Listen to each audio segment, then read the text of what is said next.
Hi folks, welcome to MasterPlan Retirement's Retirement Roadmap. My name is Evan, and with me as always, financial advisor and retirement planner Mark Fricks. Today we have a special episode. We'll be looking at MasterPlan Retirement's approach to retirement planning and the phases that we take our clients through in developing their retirement plan, how a retirement plan is created, and how it travels with you through 30 plus years of retirement. Mark, we in office have been referring to our process order as a process mountain. Yep. Yeah, it's kind of like a mountain, and of course our logo is a mountain, so that's kind of part of it as well. The travels, But what's interesting is as we've talked about in other episodes, is that it's more of a coming down the mountain, right? The climbing up the mountain is reaching retirement, coming down the mountain. So we kind of follow that same logic or same view of the way we work things as well is climbing the mountain of putting the plan together and accomplishing that. And then once we reach that peak of, hey, we're good to go, we have a plan, then it's just kind of, I like to say smooth sailing. It's never totally smooth sailing, but at least we have something that is in writing, something that is very comprehensive, something that really involves everything that we can possibly come up with in retirement. And of course, it's flexible too, because life changes, laws change, all those types of things. So we want to make sure it is flexible as well. So we're really going to get into some good stuff today. So I hope everybody enjoys it. Yeah, absolutely. And if you were watching, we will have a visual of the process mountain on screen. If you're just listening, we will do our best to describe it to you. Right. But there are two phases to this process, and phase one begins with discovery. Yeah, phase one is basically creating that roadmap. You've got to have a roadmap before you can follow the roadmap. It's kind of like building a house. So many people come in to see us that they think they have a plan, they just have accounts. Or maybe somebody ran them this 30-page report of, are you going to run out of money?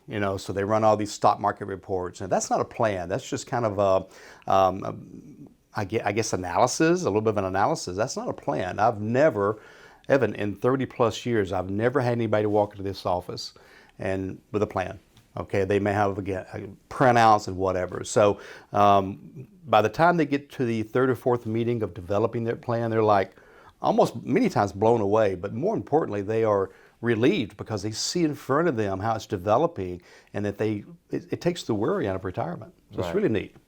Yeah, we do see people come in when they're bringing statements. Sometimes if they have an IRA, maybe their account will run a report on how much the income it can create monthly or something in the future. And a lot of people think, oh, well, that's my plan. That's my, Right. And that's just such a small part of your retirement That's planning. step And even 1A. whether that's even going to be used for income, you have no idea. Okay, so the first step within phase one is that discovery. So that means we're getting to know the client. They're giving us their hopes, their dreams, their fears, their goals, what they want, as broad as what they want to do in retirement, what they want to enjoy, how their lifestyle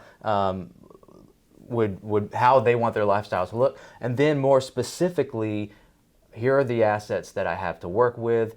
Here is the income that I'll be bringing in, whether it's Social Security or a pension, things like that. And so we're really getting as much comprehensive info as we can from them. And then I guess the first step is to organize that. Yeah, so it's interesting. Many people have never been through meetings like that. They've gone into an advisor's office or a broker's office or whatever and handed over some statements, and then they invested the money. We want to know everything we can about the person personally and financially. So we do. You described it very well. What do you see yourself in retirement? What are you going to be doing? How are you going to be filling your time? As you know, I'm working on a new book, and it's about the transition from working all these years into retirement. It's a totally different change, and different people react differently. So we talk about that. You're going to be sitting on the couch, with a remote, and most people, of course, say no. Do I want to travel? Do I want to fish? Whatever? Or you have a hobby that you're going to turn maybe into something that makes money, or maybe not. Doesn't really matter, right? But what do you see yourself doing? And sometimes I'm not going to say sometimes, almost all the time, it's the first time they've had that discussion with anyone, even each other, if it's a couple. And so we want to get the personal side, and then we want to get, as you said, the financial side. It's not just saying, hey, I've got $100,000 in an IRA. I want to see the statement. I want to see the beneficiaries. I want to see the titling. I want to see what it's in. What kind of, is it producing income? Is it producing growth? Do they know the purpose? I ask this sometimes. So what is the purpose of this account? And they'll look at me kind of funny. I don't know. I just put money in it every year or whatever. And so we really do dig down and understand. And it's not just numbers either, Evan. As you know, it's we want to see if they have a will. We want to see copies of wills. Look at a couple of years of tax returns. Anything that has to do with their financial future. And because if we miss something or don't look at something, I mean, some folks will say, just go ahead and put on my financial statement that my beneficiary is so-and-so. I say, not until I see it. I've had that mistake made before, and all of a sudden they find out, wow, I don't have a beneficiary in that account. So it's just all those little pieces so that we can totally analyze it, and as you said earlier, know where they're at, because we can't get them where they want to be if we don't know where we're at. Well, after that initial discovery is exactly as you said, we move into the analyze phase, and that is still a very early meeting within the process, and basically that is where we take all of their information that they've given us and we organize it, we stress test it. We run up to a dozen reports depending on the need, maybe more just depending on what that specific situation would be. A lot of running reports on the actual income plan for their retirement. I mean, a lot of people don't even realize that they have an income plan in place, as it's not really a plan, but they do have, you can lay it out to where you, tell me what I'm trying to say here. A lot of people don't consider what their income is going to look like in retirement, other than, oh, I know I'll have Social Security at some point. I have money I've put away into a qualified have a bucket account, of money, and we'll figure out something between the two of those, and that's essentially the plan. But we actually lay out the numbers. Okay, what you have right now? Sometimes that's Social Security for both spouses. Sometimes you can add a pension in there. We also take their big bucket of money from years of working or whatnot, and we add that in there as well. And we actually look, starting at today, all the way down through retirement, all those years. All right, here's your need. Here's what's coming in. Here's what's going out. How long does that last? And that's just where they are now, not touching anything. If we were just to turn the wheels on today, that's what it looks like. And then we take that and we stress test it. You want to talk us through a few of those stressors? So I kind of call that pre-planning. In other words, this is where you are now, and let's see what's wrong with it. And so the column I'm looking at the most is the gap column. What are they short each month? Because the red numbers. The red numbers, exactly. That, that's what. Because that's what they're going to be short. And so how do you fill that number? And so as you said, maybe the first report, they don't have a gap, because people forget about inflation, by the way, so, hey, these two Social Security checks are going to cover everything. Well, Social Security does not keep up with inflation, folks, okay? And so maybe the red gap doesn't appear for 5 years or 10 years, but eventually, almost every time there's a gap in income, how do you fill the gap? But that's a perfect world. I call that the nirvana report, right? So then we start adding things. We add things like, what if taxes go up? Well, guess what? That red gap number becomes larger, right? What if inflation increases over a number of years? That number's, again, that red gap. So we do those two items. We do bear markets. We do the sequence, the risk of sequence of returns. What I mean by that is if you're depending on the stock market, we've done shows about this before, so I won't spend much time on it, but if you're taking money out of the stock market to fill that red gap, then you're more likely to run out of money, because guess what the market does, folks?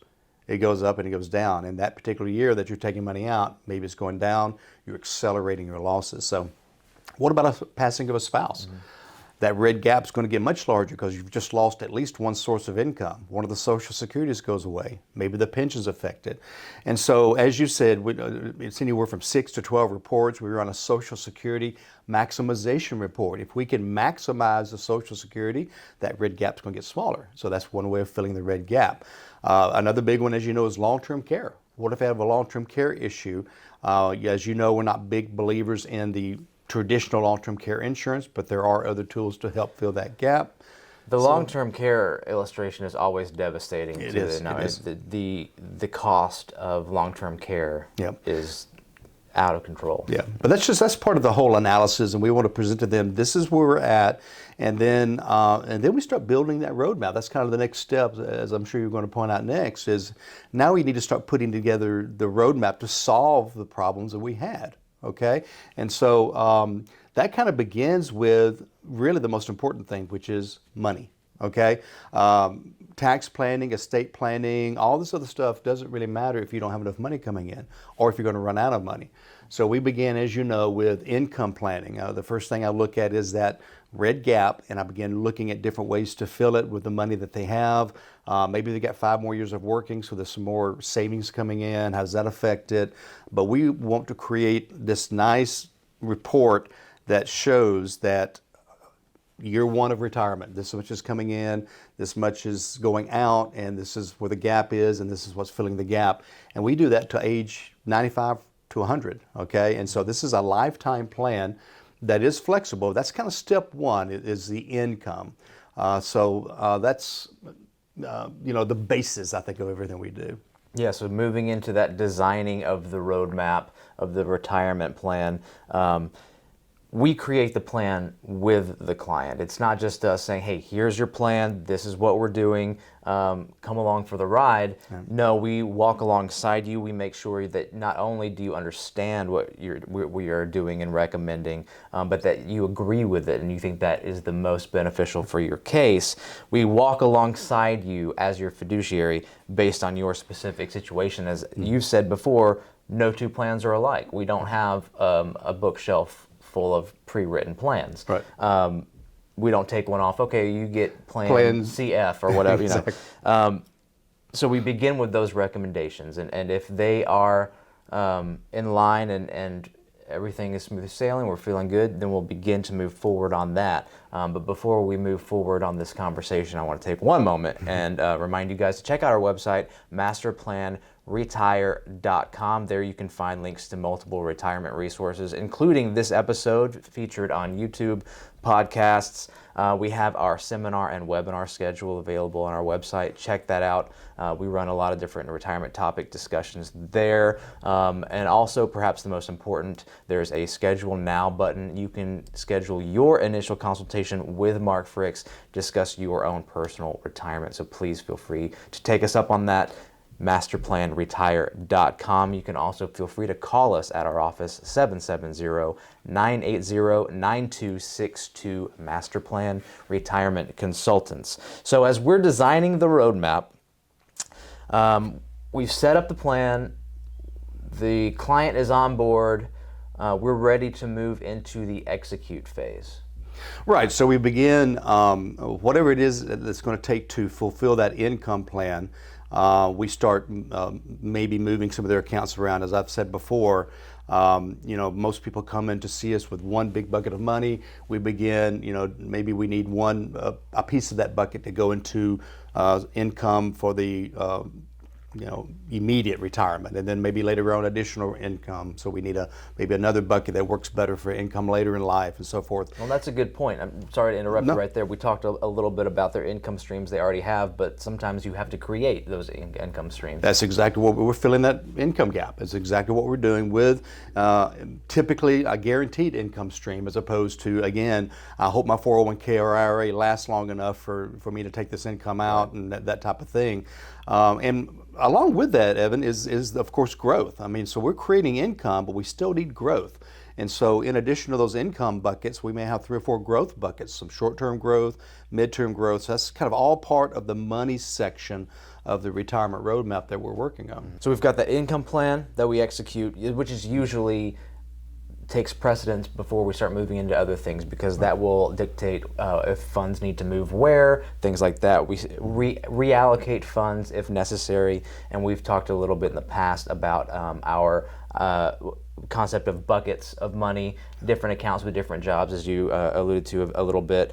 After we've got that money moved where it needs to be, we've got the buckets set up, We've got income taken care of. Then we start to look at the tax planning side of things. Right. And that's a macro view of tax planning and not a micro reporting for the year, but what's 20, 30 years down the road of tax planning. And that requires some moving of parts as well. Yep, that's 2 or 3 meetings that we look at. Is there a tax problem? Almost always is. People just don't have enough tax-free money. So we begin looking at Roth conversions, modified life policies that can produce guaranteed income that's tax-free, maybe some tax-efficient accounts, municipal bonds, things like that, and start moving things around. But you got to be careful, Evan, as you know. We start moving too much money into Roths and other pieces. You're paying taxes as that money moves. And so we also have to look at your current tax bracket. Where's the next bracket? We don't want to push you three brackets ahead of where you're at now. I mean, we do have some clients that are very aggressive, and they're moving a lot of money into Roths and modified life policies and other tools that are tax-free. But most clients want to, they want to watch their tax bill now, understanding they got to sacrifice some now, because would you rather save on taxes the next couple of years or the rest of your life? And so that tax strategy, again, different for everybody, depending on how they feel and what their income level is and how far away they are from retirement, or maybe you're already retired. Not too late, by the way, folks, okay? And so that's that next step after creating the growth and income section in the income plan, is to now how do we minimize taxes in retirement? We've got the tax planning set up. We've got a tax strategy set up, a plan within the plan. The next facet is estate and legacy planning. Right. Yes, and we've done entire shows about that, of course, but this is, again, about a couple of things. Number one is to make sure the client is taken care of if they're incapacitated, if one of them are, both of them are, one passes away or whatever. And then it's also about, all that money that you've worked hard for, you've saved, you've sacrificed. We don't want it disappearing when it goes to the next generation. And how can it disappear? Well, number one is taxes, if it's not treated correctly and the right plans in place, probate cost, attorney cost, and then maybe death taxes, depending on how much money you have. And by the way, the death tax is going to come roaring back here in the next few years. It's going to become a problem again. It's not been lately because of the Trump tax cuts really raised the level a lot, but now that exemption is coming down. And then you can also lose money. This is going to sound a little weird, okay, but depending on how you leave it to your children or grandchildren or whoever. If you just say, hey, here's a pile of money, money that's not earned is typically spent much quicker, right? Lottery winners blow their money. And so you have a couple of kids that get a million or two, hey, maybe great kids, and maybe they don't blow it, okay? Not all do, but think about this, Evan. What if I leave all of my money, say, to my daughter? Okay, and so now she has $1 million, all right, and she's married because I'm 80 or 90 when I die. She's 40 or 45 or whatever, and she inherits $1 million, and her husband comes in and says, I want a divorce. Well, that $1 million is technically half his, okay? And so how do we make sure that that's controlled? That's, use trust and things like that to help control that. Maybe you want the money spread out over maybe their lifetime, maybe to the grandchildren, the great-grandchildren. Maybe you want to control the IRAs better because, if they inherit an IRA and they take all the money out at once, they're going to owe taxes on the entire IRA. So maybe we want to spread that out over a 10-year period, which is when you have to take money out of an IRA. So there's more to estate planning than, hey, I've got a will. This is not document planning. This is legacy planning, and so we want to make sure all of those situations are covered. And so that is, I wouldn't call that the final part of the retirement roadmap, because if you're a federal worker, there's a lot more moving pieces. Anybody that's out there that's a federal worker knows you've got all these strange words like FEGLI and FERS and all these things, but it's their system is another added layer of complications. So it's another 1 or 2 or 3 meetings to help incorporate all that into their plan as well. So and there's other people that retire that have certain situations that require additional planning as well. But what I tell folks, I say expect 6 to 9 meetings. to put this roadmap together. But then you've got it, and then all we do is we just kind of monitor and review it, and we want to make sure if we need to tweak it, if we need to change something, if we need to move an account because of this, we want to monitor it, make sure that we're getting the growth we should be getting over here, make sure this is producing the income we need. It's a constant tweaking. You can't just set it and forget it. All right, this is the next 30 years we're going to be meeting. Okay, and you know, once I'm gone, it's the next generation, Evan and some other advisors, and then we got grandchildren saying, hey, can I come work with you one day, and all that kind, and of course other advisors that are going to be working with us as well. So this is not something that if Mark disappears or if Evan disappears, this is gone. This is an ongoing, multi-generational company and business. And so we've got your back for the next, and of course, as you know, we meet and work with our clients' kids. And now I'm meeting with one of the grandkids in a couple of weeks. So I don't even know if you knew that or not, but they want to make sure the grandkids off on a good start. So oh, that's great. Yep. So after the plan is created, just want to review a little bit. It's executed, everything's in place. We talked a little bit about that whole process. Once your plan is in place, everything is done. We move into phase 2, and that's the monitor and review. That's the ongoing client. And some really important things about that detail is that, one, that plan is ongoing. As you said a little bit, it's flexible for life's changes because life does not move to a plan. Life moves unexpectedly, things happen, income needs change, all sorts of things happen. So that plan is a flexible document. It's a flexible plan that we adjust, at least meet with our clients annually, much more often. More times than not, we're meeting with clients more frequently than once a year. Well, we're available when they need us too. And we're also, yeah, of course. And we just we are their personal CFO. We get calls and emails, texts, whatever, all the time. We're not actually allowed to receive texts. There's a compliance issue, so no texts allowed. That's right. But yeah, and that's ongoing. And if it needs to be tweaked here or there, or maybe they're getting too much income in retirement. Like, hey, I'm getting way too much. Let's do something with this money. There's always something to focus on and adjust. And one quick note, Evan, I know we're running out of time, but we also have what ifs built into the plan. I'll never forget, years ago, I had a client, and she called me up and said, Mark, I want you to know that Jack died last night, her husband. And she said, I don't know what to do. And I said, you go grieve, you go handle what you need to handle, you be with family. We have a plan. We've already built that into it. Now we take this direction. And so it's a very smooth transition financially, and so I tell people that we have what ifs built in too. So that is important to know, and that's why, again, we continually monitor and review for the tweaks, whether it be a major tweak or a minor tweak. Yeah, and we're seeing that more and more. You know, we've been around over a decade now. We're starting to see a lot of clients get to that age where we're losing spouses, and we're having to do a lot more healthcare, long-term transition care of accounts and of life, and that's. Right.